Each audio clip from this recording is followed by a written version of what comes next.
ओम नमो भगवते त्रिविक्रमाय नमः। जय श्री हरि। नमस्कार दोस्तों, स्वागत है आप सभी का हमारे यूट्यूब चैनल पावरफुल हिंदू धर्म में। आप सभी पर भगवान श्री हरि की कृपा तथा सूर्यदेव की कृपा सदा और सर्वदा बनी रहे। आज से हम आप सभी को ज्येष्ठ मास में प्रतिदिन आप सबको ज्येष्ठ मास की कथा का आप सभी को श्रवण कराएंगे। सबसे पहले हम आप सभी को ज्येष्ठ मास के महत्व के बारे में बताएंगे। आइए जानते हैं ज्येष्ठ मास के महत्व के बारे में। हिंदू धर्म में ज्येष्ठ माह का विशेष महत्व होता है।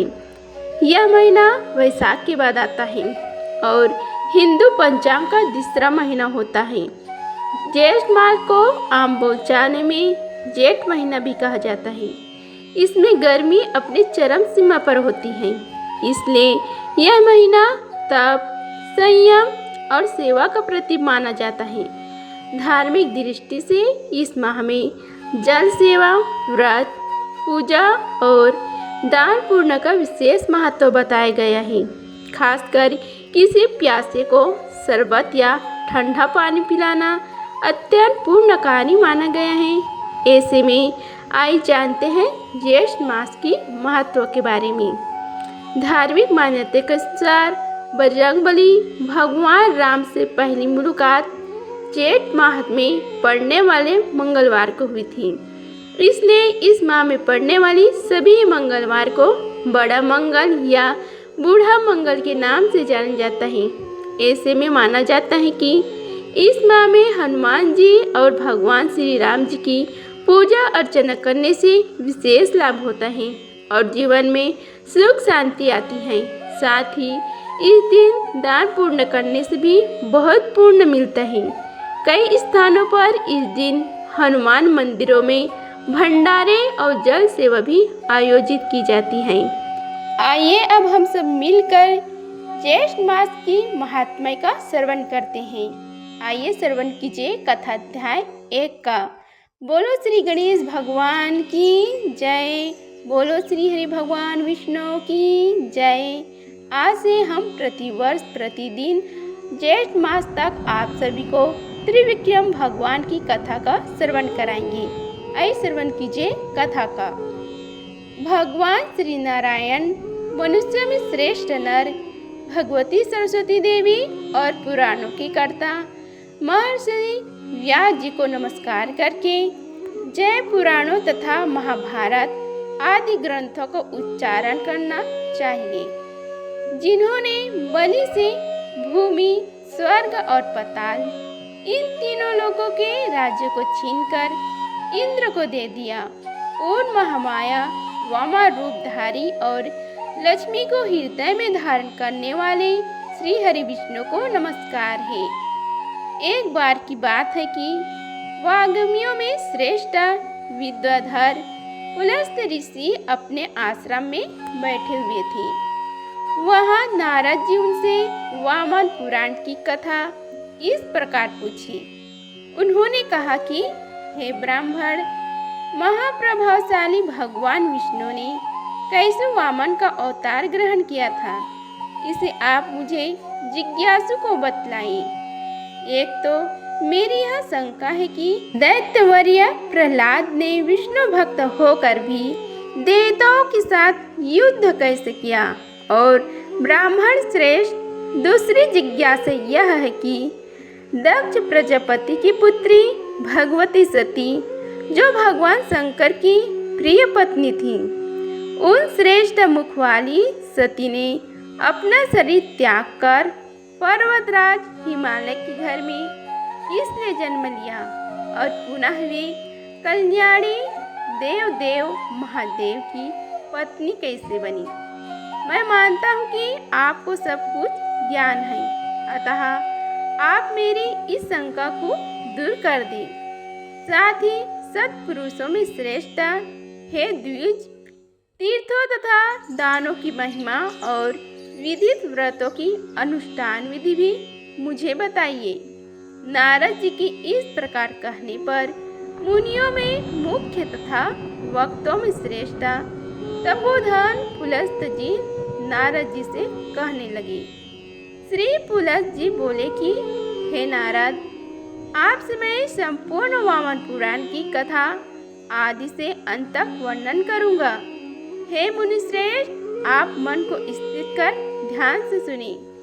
प्राचीन समय में देवी हेमवती सती ने ग्रीष्म ऋतु का आगमन देखकर मंदर पर्वत पर बैठे हुए भगवान शंकर से कहा, हे देवेश, ग्रीष्म ऋतु तो आ गई है, परंतु आपका कोई घर नहीं है जहाँ हम दोनों ग्रीष्म काल में निवास करते हुए वायु और ताप जनित कठिन समय को बिता सके।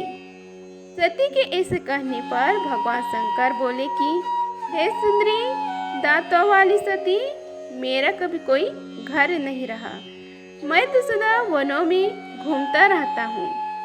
नारद जी, भगवान शंकर के ऐसे कहने पर सती देवी ने उनके साथ वृक्षों की छाया में जैसे तैसे रहकर निदाई गर्मी का समय बिताया। फिर ग्रीष्म के अंत में अद्भुत वर्षा ऋतु आ गई, जो अत्यधिक राग को बढ़ाने वाली होती है और जिसमें प्रायः सबका आवागमन अवरुद्ध हो जाता है।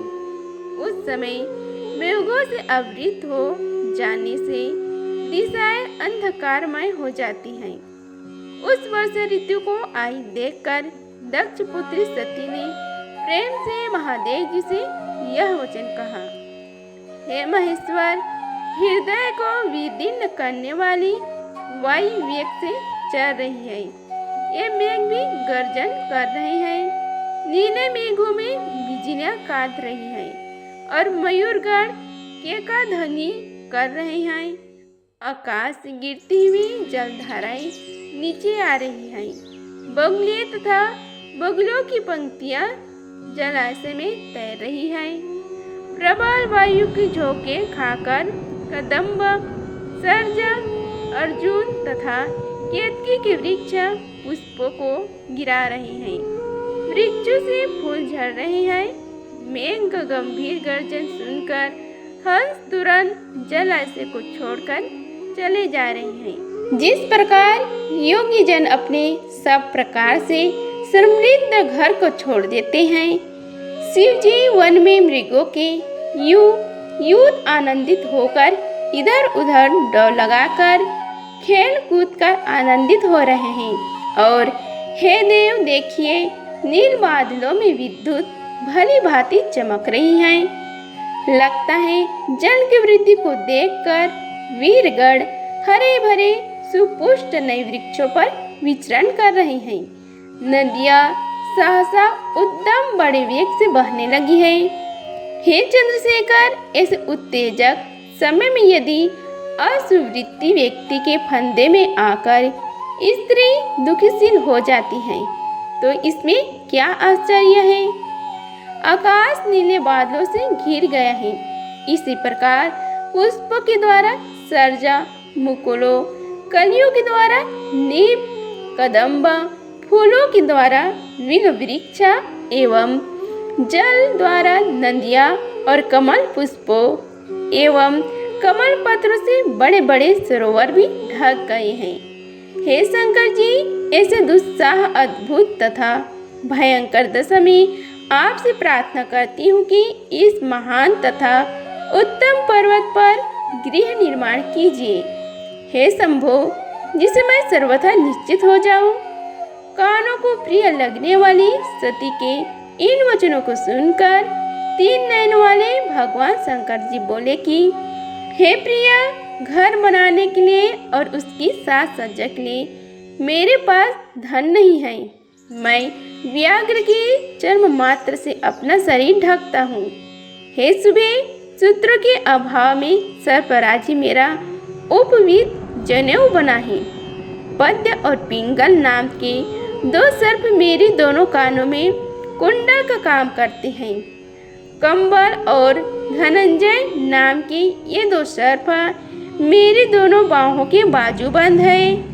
मेरे दाहिने और बाएं हाथों में क्रमशः अश्वत्थर तथा तक्षक नाग कंकड़ बने हुए हैं।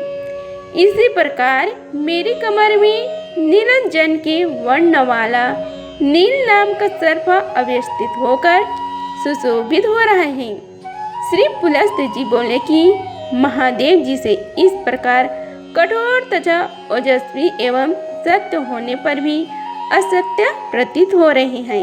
वचनों को सुनकर श्री सती जी बहुत डर गईं और स्वामी के निवास कष्ट को देखकर गर्व साथ छोड़ती हुई और पृथ्वी की ओर देखती हुई कुछ क्रोध और लज्जा से इस प्रकार कहने लगी। श्री सती जी बोली कि हे देवेश, वृक्ष के मूल में दुख पूर्वक रहकर भी मेरा वर्षकाल कैसे व्यतीत होगा, इसलिए तो मैं आपसे गृह निर्माण की बात कहती हूँ। शंकर जी बोले कि हे देवी, मेघमंडल के ऊपर अपने शरीर को स्थित कर तुम वर्षाकाल भली भांति व्यतीत कर सकोगी। इससे वर्षा की जल धाराएं तुम्हारे शरीर पर नहीं गिर पाएगी। पुलस्त्य जी बोले कि उसके बाद महादेव जी दक्ष कन्या सती के साथ आकाश में उन्नत मेघमंडल के ऊपर चढ़कर बैठ गई।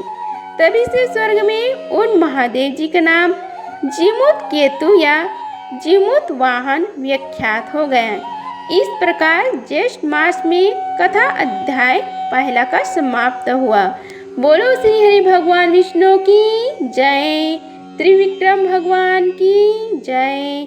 अगर आप सभी को यह वीडियो अच्छी लगी होगी तो वीडियो को लाइक कीजिए, चैनल को सब्सक्राइब कीजिए और कमेंट बॉक्स में जय श्री हरि लिखिए। धन्यवाद। मिलते हैं अगले वीडियो में, तब तक के लिए जय श्री राधे कृष्णा।